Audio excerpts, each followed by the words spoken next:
أعوذ بالله من الشيطان الرجيم. بسم الله الرحمن الرحيم. يا أيها المزمل قم الليل إلا قليلا نصفه أو انقص منه قليلا أو زد عليه ورتل القرآن ترتيلا إنا سنلقي عليك قولا ثقيلا إن ناشئة الليل هي أشد وطئا وأقوم قيلا إن لك في النهار سبحا طويلا واذكر اسم ربك وتبتل إليه تبتيلا رب المشرق والمغرب لا إله إلا هو فاتخذه وكيلا واصبر على ما يقولون واهجرهم هجرا جميلا وذرني والمكذبين أولي النعمة ومهلهم قليلا إن لدينا أنكالا وجحيما وطعاما ذا غصة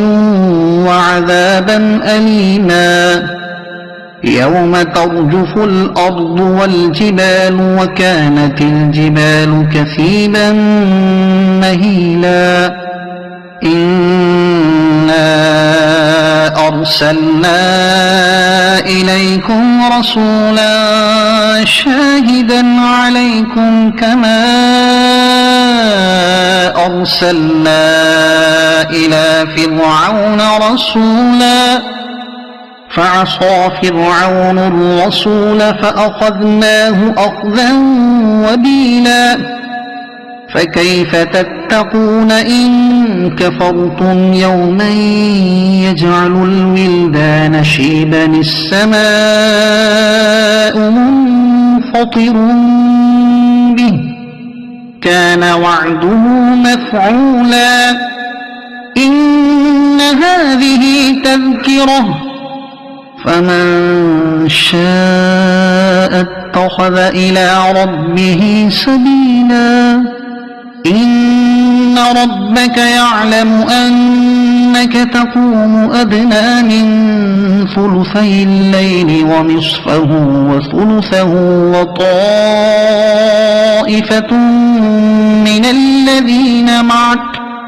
والله يقدر الليل والنهار علم أن لن تحصوه فتاب عليكم فاقرؤوا ما تيسر من القرآن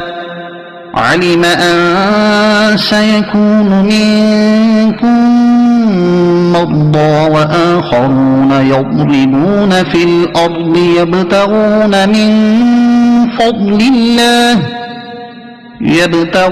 من فضل الله وآخرون يقاتلون في سبيل الله فاقرؤوا ما تيسر منه وأقيموا الصلاة وآتوا الزكاة وأقرضوا الله قرضا حسنا وما تقدموا لأنفسكم من خير تجدوه عند الله هو خيرا وأعظم أجرا واستغفروا الله إن الله غفور رحيم صدق الله العظيم.